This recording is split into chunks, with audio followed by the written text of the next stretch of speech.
A very good morning to everybody. Good morning. I see no energy in the crowd. Excellent. I'm so excited to be here, excited for many reasons.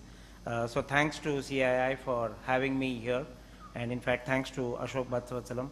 I'm also honored to be here to share the dais with eminent, in fact, personalities like, in fact, Mr. Mahalingam and others. So I'm really excited to be here, and my earlier speakers in Mr. Shanmugasundaram and Mr. Parthasarathi shared a lot of information about statistics and numbers on how the IT sector, ITES sector is growing. I'm going to be a little different, and most of my information which I'm going to be sharing is more experiential, in the sense this is something I have personally experienced in the journey of iNautix. And also I would like to admit that there are only two items which I'm going to be addressed. I'm going to be talking about, in fact, some of the talent management challenges and how we approach them and what the result has been. So that's one area. And second thing, I just want to very briefly share about the theme for today's event. Okay, so before that, I'd like to take a quick poll of the audience. Rather, by a show of hands, how many people are in IT or manage IT? That's exciting. So there's a lot of people. So I have to be careful in what I say. Is that correct? Right? So essentially, what are we going to be talking about? We're going to be talking about three things. And I'm going to be talking very briefly about the firm I represent. We are part of BNY Mellon. As was mentioned by Ashok Bhattavasalam, that we are systemic. I'll really share some very high-level details for everyone to be in fact knowledgeable about. So who are we? We are, in fact, actually BNY Mellon, and something which we are very, very proud of. How many of you have heard of Wall Street? Right? So Wall Street houses the headquarters of the world's largest financial institutions. So BNY Mellon occupies the address of #1 Wall Street. This company has been in business for over 225 years. The Bank of New York and Mellon Financial Corporation was merged in the year 2007, and that's where this entire company was, rather, in fact, this is a new company. Now, many of the people often ask me, you're called Bank of New York Mellon, how come you're not in credit card? How come you don't see your branches? Just want to let you know, although we are called BNY Mellon, we are really not a retail bank, right? So we are really a financial services company. And if you see, what is it that we do? We are into two large primary businesses. Our first and largest business is investment servicing, and our second business is investment management. Now, I would like to give you a feel for how big these businesses are. If you see on the slide, our investment management business has assets of around 28 trillion US dollars. That's a very, very large amount. So that's the kind of money which we manage in terms of our investment servicing business. In terms of our investment management business, we manage close to 1.4 trillion US dollars. So just to give you the kind of perspective, very large American multinational financial services company. Everyone would have heard of, in fact, the financial crisis, right? So what happened in 2008? A lot of things happened in the economy, the subprime crisis, and its ripple effect across various industries, various economies, various countries. As a fallout, I think what has happened, the government, the regulators, and a whole lot of industry bodies have gotten together, and they've tried to ensure that this does not recur. How do they ensure that? So the US government has mandated what they call a stress test, right? Now, I know there are, in fact, a lot of people in the audience who are also from the manufacturing industry. And in fact, I have done my mechanical engineering, so I'm familiar with stress testing. So if you want to stretch something, and if you want to find out how much of strength it has, you keep stretching it till it really breaks. So similarly, the stress test in the US is a paper-based model. It's a model where it's a desktop exercise. This desktop exercise simulates a lot of parameters. Some of the parameters are high employment rate, changes in interest rate, changes in customer profile, so on and so forth. And the reason I'm saying all of this is to let you know that BNY Mellon has been rated as the safest bank in the US. So regardless of what happens in the economy, regardless of what's happening, our desktop tests have assured that this is a, in fact, safe bank. Another interesting statistics I want to share with everybody. Our technology systems, I think my earlier speakers alluded to what technology can do. In fact, to various businesses, be it any kind of business, financial services, of course, being no exception, is heavily dependent on technology. If the technology is down, the business is down. So just to give you a perspective, our technology systems process on an average every single day about $1.4 trillion through our payment systems. This is, in fact, just to give you the scale, this is half the world's money. So imagine half the world's money is actually flowing through our technology systems. So again, the reason I'm saying all of this is just to give you a perspective. In terms of our footprint, we are operating in 36 countries globally, all over the world, across 6 continents, and our global employee strength is around 48,000 people. And that's the reason we really are actually taking pride, in fact, that we are servicing a lot of Fortune 500 customers. Now, before I talk about, I think Ashok alluded to this earlier, we are really what we call systemic to the financial services industry. And how many of you have heard of 9/11? Okay, what happened on 9/11? There was a disaster, right? There was a disaster, there was a terrorist attack. And just to kind of give you some things in perspective, our offices in New York are located absolutely next, in fact, to the World Trade Center, which used to be there. So when the disaster happened, there was a lot of destruction, there was a lot of damage, there was a lot of calamity, and the technology infrastructure was seriously disrupted. With the net result, what happened? Earlier we said our systems process half the world's money. Imagine if your wires are cut, if your power is down, and you are unable to do all of that. It's a huge impact. So our CEO got called by the President of the United States, and I'm sure how the meeting, and I'm sure all of you can guess how the meeting would have happened. It's not a pleasant meeting. So that's why we take pride in saying that we are systemic to the financial services industry. When we say systemic, it's very important for everyone to know that anything which affects the economy, anything which affects the market, anything which affects the country is called systemic. So BNY Mellon is a company which is systemic to the, in fact, financial services industry. So this is about who we are. In fact, let's now look at, in fact, what do we do? This is just a chart, and this chart, in fact, talks about how BNY Mellon helps clients or investors on a global basis across the entire life cycle. So we help create, trade, hold, manage, distribute, and restructure assets.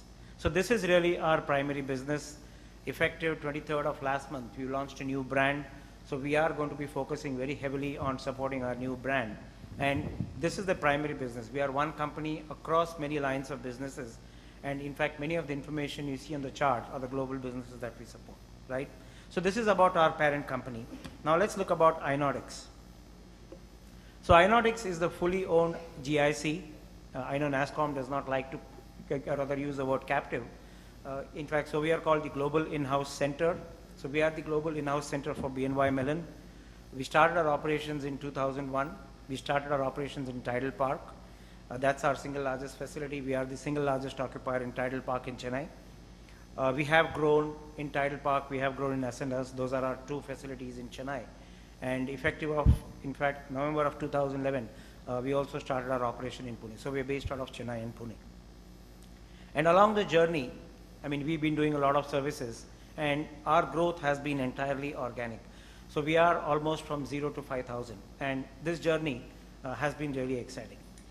And before I get to some of the challenges, I'd really like to take a minute and show you. In fact, this has been our journey. So I'm just going to be sharing a little information. There have been numerous challenges. It's been fun all along the road. But for those of you in the audience, I just thought I will share my experiences. And for whatever it is worth, I think this is, rather as was mentioned by one of the earlier speakers, this is more of an awareness session where if you could just take this experience and kind of take it back to your own business or your own company, I'll be happy, in fact, to share any more information. So when a company goes from 0 to 5,000, I'd like to ask you a question. In fact, what is the single most challenge anyone would face? Silence. Come on, guys. Sorry? People, about talent management. Absolutely. I think that's one of the key things which we want to talk about. So one of our key challenges, everyone's familiar, IT industry is absolutely human capital intensive. It all depends on people. The computers and the networks can only do so much, but it's all about people. It's all about the knowledge. So it's very, very important that we manage this human capital like a child. It has to be constantly motivated. It has to be constantly engaged. It has to be constantly excited. So that's been one of our key challenges. So talent management is not only about recruiting and getting the people on board. It's more about how do we make sure that they are completely engaged. And why do we want people engaged? Why do we want people happy? The answer is simple. Happy employees means highly productive, good returns to shareholders, good returns to customers, good returns to the business, and so many things. The advantages can just go on and on. So essentially our challenge has been, in fact, talent management, and we as the leadership team, in fact, deliberated, brainstormed, and discussed how do we make sure that we maintain a workforce which is highly engaged and highly motivated. So we did a lot of research, and again, what I'm going to be sharing is just one portion of it. There are numerous parameters, and I'm going to be sharing only one portion. So we partnered with a lot of institutes, and one of the institute is a Great Place to Work Institute. And the Great Place to Work Institute is based out of California. They operate in more than 45 countries. They are an HR consulting company. So out of their research, we learned phenomenal amount of information. They have done research over many years, and they have published what they call key trends for every workplace for it to be a great place. Okay, so what are these key trends? These are again, in fact, some of the indicative key trends only. So first thing which they found out is the importance of work-life balance. In today's economy, there are a lot of conflicting pressures that all of us as individuals and adults goes through, right? And this is one area where most employees, most organizations that have been ranked as great places to work have had a key trend in terms of their organization's focus on providing benefits or providing opportunities for flexible working arrangements. So what do flexible working arrangements mean? And I'll share something exciting. So we've implemented this almost 2 years ago. And I think one of the key things which I would like to share with everybody, before we had this program, you asked anybody at iNautix, what is it that you want? And they would say work from home. So we sat down, created this program, put a policy in place, implemented it. And guess what? After this program was implemented, at any point in time, we have only 60 or 70 people availing of it. So, right? So essentially, whenever the problem is being asked, it seems that it will be for 5,000 people, but it's not that acute. And that's where I think this is a very good infrastructure or a very good tool for all of you to kind of go and look back into your organizations. The second key trend for a great place to work is the importance on unique and special benefits. Now, what does it mean, right? So there are many great places to work in India, and I can just share one example. All companies give leaves to their employees. All companies give vacations to their employees, right? Now, there are, given the demographics of a company, there are average age group of 25, average age group 30, average age group of 40. Depending on the demographic, depending on the personal situation, some people need more, some people need less. But what happens in many organizations, there is a section of the people which lapses their leave or lapses their vacation, especially in India. So one of the special benefits, one of the unique benefits which you can think of potentially, and again, I am not sounding prescriptive here, is to see if I am going to lapse my vacation, is it possible for me to give that vacation to somebody else who needs that? So those are the examples where we're saying, for you to be a great place to work, you need to come up with, in addition to what is normal, compensation, promotions, all that stuff, which is all normal, everyone does it, but to look at something which is special and unique. The third and the most important part, which the Great Place to Work research has created, the top 25 great places to work are unique than the others because of their ability to create processes and managerial capability to build equity, impartiality, reliability, caring, and a sense of fun at work. So this is really very, very important. And so when we started on our talent management journey, just to take a step back, we grew from 0 to 5,000. Talent management was one of our challenges. How do we overcome that challenges? We looked at some of these key strengths. And then what is the approach we adopted, which is actually what I'll talk on the next slide. So essentially when we started approaching this problem, we said there are key trends which the Great Place is suggesting or is alluding to. How do you take advantage? Many of us as managers manage teams. Many of us as employees work for managers. Every time we have few requirements. Is my manager recognizing good work done by me? Is my manager awarding or rewarding me for the good work done by me? Is my manager taking an active interest in my learning and development? Is my manager taking active interest in improving my professional skills? As a manager, am I spending time in retaining the best talent? Am I attracting the best talent? So many organizations, and all I'm saying is nothing new. All we have done is we have created a simple portal, a snapshot of which you're seeing on the screen, where every manager who actually has this electronic portal, so he or she logs into the portal, and if you see there are a few elements there. So the leftmost element on the top actually refers to awards. So every manager, I can see how I need to change my behavior in awarding and rewarding my people. So I can see my last 12 months history on how I have done. And the reason we've called it very aptly the manager's mirror, because I as a manager am seeing in my own mirror how I am performing with respect to the elements of employee engagement. So here the manager's mirror has 5 elements. The first element, as you see, is called the rewards. That is primarily to change managers' behavior on creating a culture of recognition. And I'm very happy to share, we have implemented this for almost 18 months now. We have found that there has been a 30% increase of the managers who recognize good behavior, which has a very good feel-good effect on the entire enterprise. The second one is on learning and development. So it gives manager vital information on how he or she is doing in supporting the learning and development of his employees. And the last one is on talent management, right? So this is the approach. The problem or the challenge was talent management. The approach was to look at the key trends from the Great Place to Work and implementation of this infrastructure, which we call the manager's mirror. And what is the result? This is the result. So we have been recognized by the Great Place to Work for 3 consecutive years. And I think consistency is the key as India's top 25 Great Place to Work. In addition to this, within the enterprise, we go through what is called an employee engagement survey. And very happy to share that the results of all these investments have resulted in our team being rated as the most or the highly engaged team across the 48,000 employees. So this is just one of the pieces of, in fact, learnings or activities which we did from a talent management perspective. Talent management is very, very important in knowledge intensive industry, in human capital industry. It's very important. It needs to be nurtured. It needs to be constantly managed. So this is where we are, and this is where I just thought I'll share one of these experiences.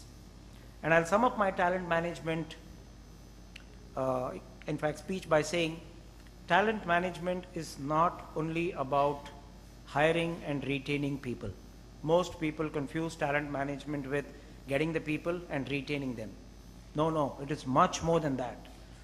Okay, and actually, in fact, it is about investing in your A performers. Who are the A performers? A performers are your best people. It means raising the game for the B performers. You need to ensure that the B performers are performing high. And third, which is probably the most challenging and the most difficult, is to deal decisively with the C performers, right? So I think this is my bottom line message in terms of how do we effectively manage talent. It's not only about attracting and retaining, but it's really about investing. So organizations, leaders need to invest in their best people.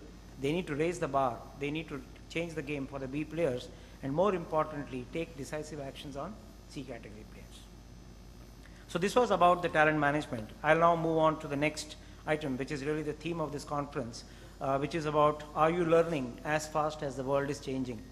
And in fact, pardon me, I also am part of the IT industry, and just like everyone else, I am also bitten by the jargon bugs, so I'll also be using a lot of jargons. I honestly don't believe into them, but I think the advantage of jargon is it at least creates a common connect between all of us. So when I'm saying big data, I think everyone at least has heard big data, right? So I'll essentially try and give you some non-traditional learning opportunities. And again, whatever I'm going to say is nothing rocket science. It's actually probably every one of you already knows about it. And the only thing I'm going to give you is some additional examples to put it in perspective. So what are the new learning approaches? There are a variety of new learning approaches today, right? So first is what is called collective intelligence. Now, I'm not sure if many of you have heard about this. It's like if you have a group of people, the collective output of that group of people, if everybody pitches in, is far more than the output of any one individual. Today's organizations are not hierarchic. Person at the top does not know everything, will not know everything. Power of the crowd, and which is where the element of crowdsourcing, which is another jargon, comes in. So crowdsourcing essentially means you can take upon the crowd as an opportunity to learn. I can give you a simple example. I was in Coimbatore the last time about 6 months ago, and I met with a whole lot of seniors from the engineering colleges, from the campuses. There is phenomenal capacity here in terms of the student, which is the raw horsepower. How do we ensure these students, how do we ensure the talent which is out there is connected and leveraged?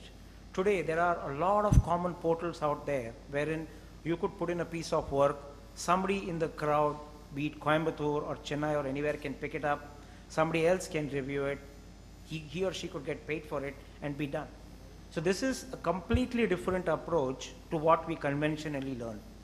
Our whole approach in learning has been to look at specific things. This is a completely new approach which is called collective intelligence. I can share an example which we are doing right now. We're going to be launching it next week in our own company, which we call JAM. Now JAM is very simple to remember because all of us have bread and jam every day, almost. But this JAM is different.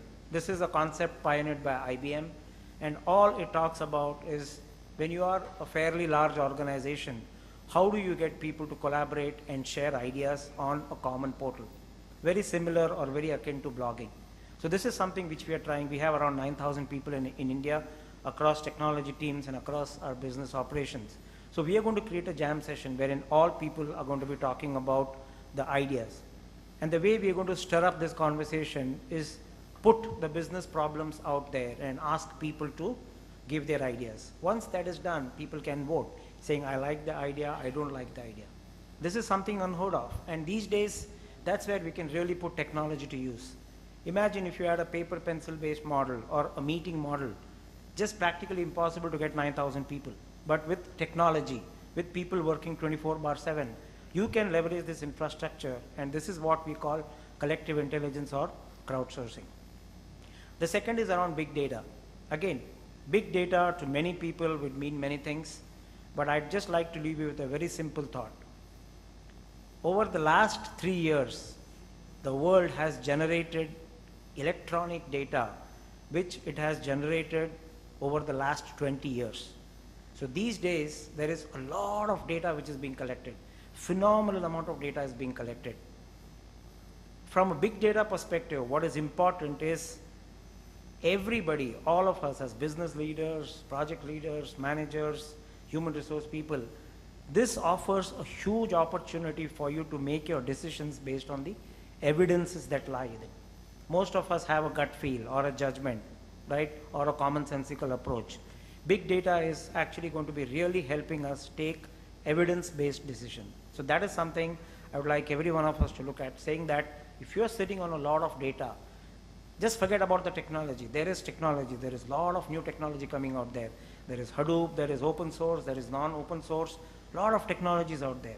If you can harness the intelligence which is sitting in there, and which is my next point, is how do you mine your own data and create meaningful insights into it. And I can share some examples here, right? So for example, there was, in fact, this credit card company.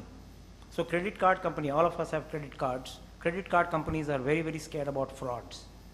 So earlier, they had systems wherein for every genuine false alarm, there were 97 alarms generated. So that's a credit card company, right? So every time there is a transaction, the credit card company is suspecting the transaction, saying somebody's card has got stolen or somebody's card has got hacked, and then a transaction is happening. This in fact, financial services company implemented a lot of systems, procedures by mining at their own data. What they did was, in addition to analyzing the behavior pattern of the spenders, they also analyzed the behavior pattern of the merchants, because that is the other half. After analyzing the two, after creating a whole lot of technology, from 97 false alarms, they were able to bring it down to 10. So that is the power of technology, and that is the power of big data. Earlier, people would just create new and new technology, but now if they go back to their own data, they have this data all with themselves, and that's what big data is all about. Then the other one is the casino. In casinos, I'm not sure how many of us in India, we don't have it because it's not legal, but abroad there are casinos. The prime driver there is for people to go to those slot machines and keep playing, keep losing money, so that the casino companies make money. So what they did was, they would give cheap room rates, hoping that if you give cheap room rates, people will come there. If they come there, then they're going to go to the slot machine, and then it's a recursive cycle. Did not work. Even in spite of giving cheap rooms, people did not come. So what did the card companies, or rather in fact the casino companies, do? They started tracking people who are playing games. And there is this casino company, I can't share the name, who process 16 terabytes of data every single day, analyzing everybody's pattern. And depending on the analysis, they are offering me or whoever is the user real-time incentives, and that is what is changing their business. So this is yet another example where the casino companies had all this data, and now they are utilizing all this data, right? And the third company is actually a financial services company. So this financial services company had an example wherein, in fact, they were again dealing with credit cards. And when we're saying with credit cards, their whole model was around how do you ensure that they give credit cards. In India, again, it's very true. Credit card is given to people who have ability to repay or who have ability to actually support collateral. But this company looked at their own data and they said, let's look at people to give credit cards, and examples are students. Now students don't have a lot of money, okay, and students don't have, in fact, a whole lot of earning power, because at that time they're studying. And students also have a lot of debt. So essentially this company created this whole business model. They mapped students. For every student they had 20 pages worth of data, and depending on this, they are able to improve their credit card customer base from 36% to 50%. So many examples, but again, bottom line is, this is a completely new way to learn. It's not about the buzzword of big data, it's not about technology, it's about learning. From a business standpoint, if your objectives are to improve your top line, or improve the bottom line, or improve customer satisfaction, or shareholder value, or regulatory compliances, you are sitting on a lot of data. You have to mine it using appropriate tools, technologies, and get meaningful insights out of it. Again, as I said earlier, even with big data, there are a lot of issues. Nobody has gotten their arms around it. With big data, there is a lot of noise. You get tons and tons of data. So people don't know how to separate the noise and how to separate the good data. A lot of research is going on. Now, as you are separating the noise, please be aware there is a lot of rare events which are actually buried in that noise. So there doesn't exist technology to pull those things out. So again, there is a lot of opportunities, challenges there as well. And that is where every one of you will hear a new role of what we call a data scientist. This is again another jargon. So a data scientist is somebody who knows the business, who knows the technology. His key contribution is to correlate the data. Most of us looked at data as just numbers, but if you are able to correlate and create meaningful insights out of it, that's the role of the data scientist. The other learning model is again absolutely new. Learning has gone much beyond classrooms and schools. Now today, you have free courses from the internet. I myself have subscribed to courses from Stanford. You have free courses. In fact, there is a free course on collective intelligence. You can subscribe to it. Absolutely nothing. All you need is an internet connection. I was reading an article last week in the Hindu about how China is making great strides using this platform. So please encourage your teams, your organizations to learn a lot. This is a completely different model. You don't need to go to a classroom. You don't need to go to school. If you go, that's fine. But there is a completely alternate vehicle available where you can learn from the internet. Leveraging and learning from Google and YouTube. This is phenomenal opportunity. There is so much to learn from YouTube. And I'm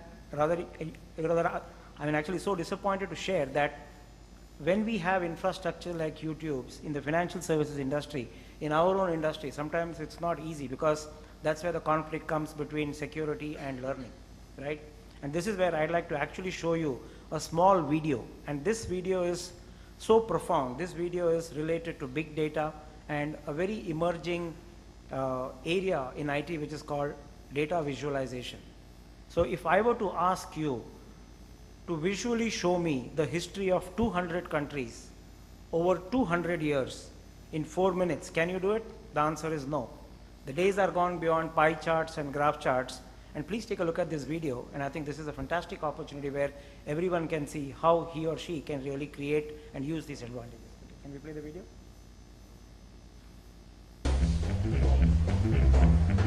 Visualization is right at the heart of my own work too. I teach global health. And I know having the data is not enough. I have to show it in ways people both enjoy and understand. Now, I'm going to try something I've never done before. Animating the data in real space, with a bit of technical assistance from the crew. So, here we go. First, an axis for health.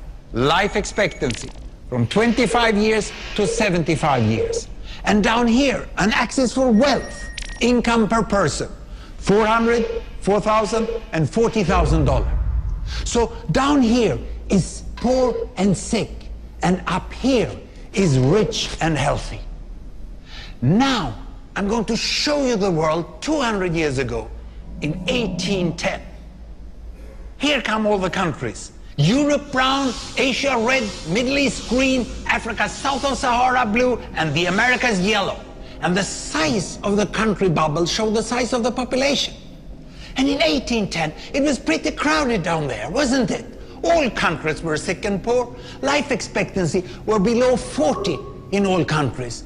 And only UK and the Netherlands were slightly better off, but not much. And now, why start the world? The Industrial Revolution makes countries in Europe and elsewhere move away from the rest. But the colonized countries in Asia and Africa, they are stuck down there. And eventually, the Western countries get healthier and healthier.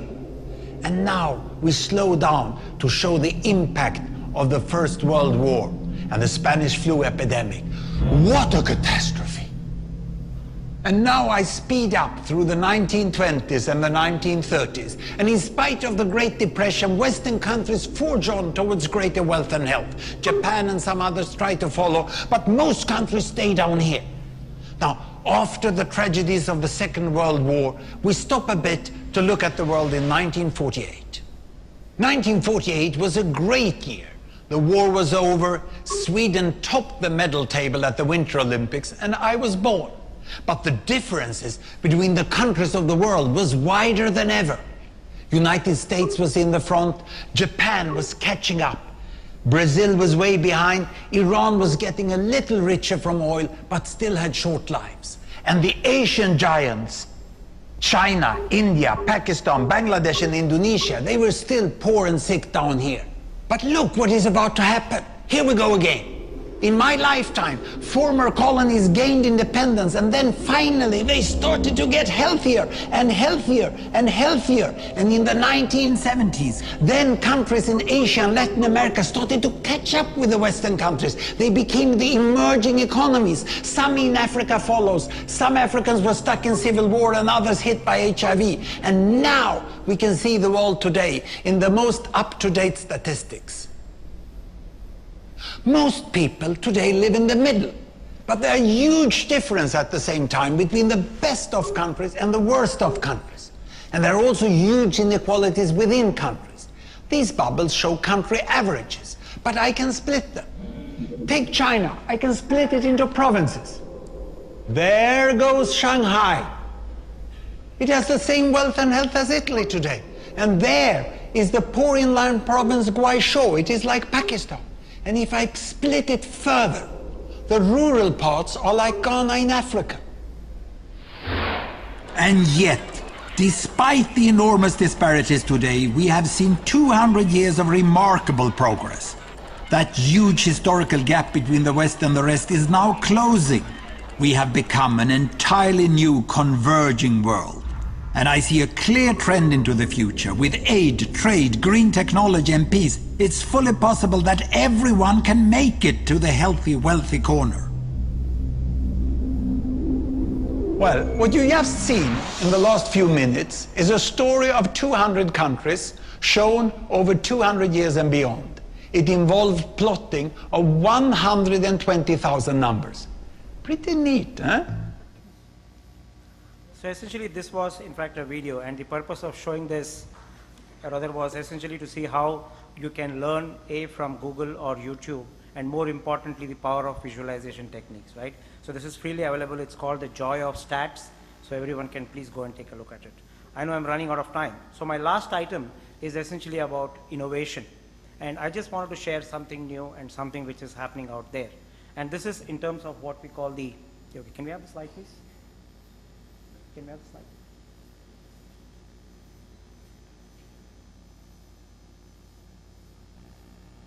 Okay, so essentially this is about innovation, and this is a new business model. I mean, everyone would have heard of a lot of models from Carnegie Mellon and stuff like that. Now this is a new model which is called the ITCMF. This is from the Innovation Value Institute in Ireland. And essentially this Innovation Value Institute, now what has happened is IT as a business, IT for business value is the language. So this model, I won't get into a whole lot of detail. All of this information is available on the internet. So look at managing the IT budget. Okay, now that is the prime raw material. Your budget is the key input to the process. And then the production engine is managing the IT capability. How do you use the budget to create IT capability and create the products and services? And what is an output of that? Output of that is the business value. And then the last, managing IT business, is really the framework elements which says how much do you put on input so that you have an optimal output. So the ITCMF model A has the language of business value. It's not IT for IT's sake. What is IT really making a difference to the business? How is your business value getting generated? And in fact, these are called the 4 macro capabilities. The model has 33 core capabilities as part of that. So all this information is there. So essentially, this is my summary. I really like rather to thank you for having been patient. And I would like to summarize by saying, rather with respect to our theme today, there are a lot of new learning approaches. The conventional learning approaches are being broken away from a non-hierarchic model. It's being flat. There are changing models. There are changing paradigms. It's absolutely moving away from the hierarchical structure, and we need to become a teaching organization as much as a learning organization. So thank you very much, and once again, thank you CII and Ashok for having me here, and apologies for shooting over my time. Thank you very much. Thank you, sir, for an indeed insightful and valuable session. Thank you for sharing your experience at iNautix, and also for demonstrating how open and large-scale technologies can help us face some of the challenges we are facing today. Thank you.